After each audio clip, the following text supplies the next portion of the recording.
I used to think that owning land meant owning it. You know, grass, trees, dirt, yours. But then the HOA decided my land looked like a great place for their community resort.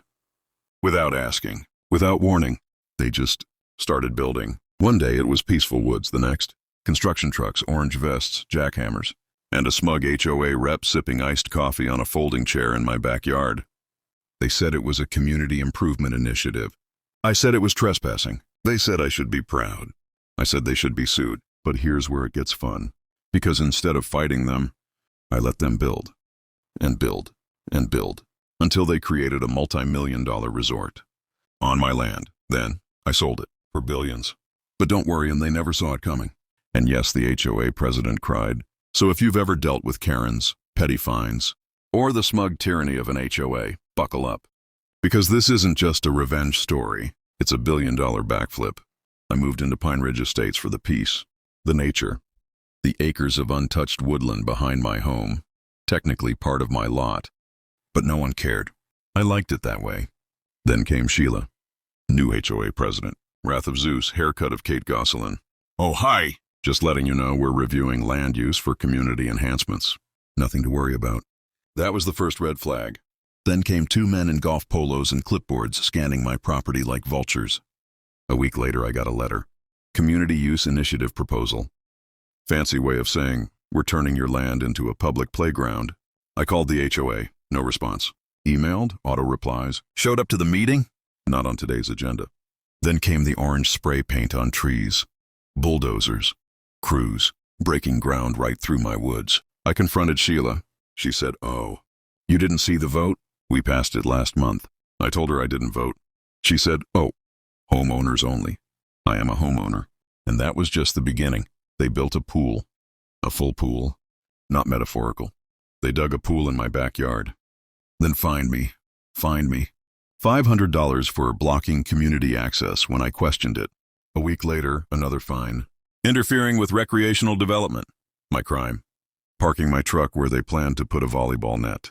Then came the wellness pavilion. A glorified gazebo with $8,000 yoga mats. Next, an eco walk. A trail cut straight through my land. Kids filming TikToks in front of a waterfall they built over my septic tank. Sheila called it hydrotherapy. I called it sewage. I tried putting up a sign that said private property. They removed it. Cited me for visual obstruction. Oh, and they were charging admission. Charging residents to use my land. All the money? Straight to the HOA fund. I didn't get a cent. And the wildest part? One night I came home to a full-on campfire scene. Strangers sitting around my fire pit. Kids roasting marshmallows on my property. Is this the new glamping site? One kid asked. I didn't scream. I didn't argue. I just smiled. Because by then, I had a plan. I called my lawyer. Then I called my real lawyer. The kind who doesn't bill hourly, he bills by yacht. Turns out the HOA never filed for any zoning changes. No annexing, no easements, no rezoning. My land was still mine. Fully legally untouchably mine. I let them keep building. The more they added, the more it was worth. I documented everything. Receipts, footage, HOA memos. Even the stupid promotional posters calling it Pine Ridge Resort and Wellness Park. 6 months in, I got it appraised. Over $42 million in built value. That's when I called a few developers. 3 meetings later, one offered to buy it outright. The land and all the improvements for just over $100 million. I took it. We closed. But not before I dropped a little surprise on the HOA's doorstep, a cease and desist, an eviction notice, and a $10 million invoice for unauthorized commercial use of private land. Sheila's face, worth every ruined sunset. The HOA held an emergency meeting. I live-streamed it. This is outrageous, Sheila shouted. We were enhancing the community. I said you were trespassing and running an unlicensed business. The developer's legal team handed them the receipts, land deeds, permits, contracts, all in my name. Neighbors gasped. Wait, it was never HOA property. I paid $600 to use his pool. The committee crumbled. They had to refund every dollar, shut it all down, and Sheila personally sued for fraud and embezzlement. I walked away with a 9-figure check. They walked away with folding chairs. Sometimes the best revenge is paperwork. I didn't raise my voice. I didn't call the cops.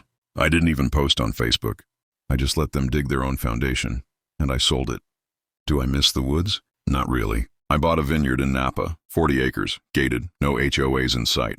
So here's the lesson. When someone tries to take what's yours, don't fight for scraps. Wait, watch, then own the whole damn game. What would you have done in my shoes? Comment justice served if you made it to the end. Or drop a if you'd buy a vineyard too. And remember, next time someone finds you for your grass being too long, ask them who really owns the lawn.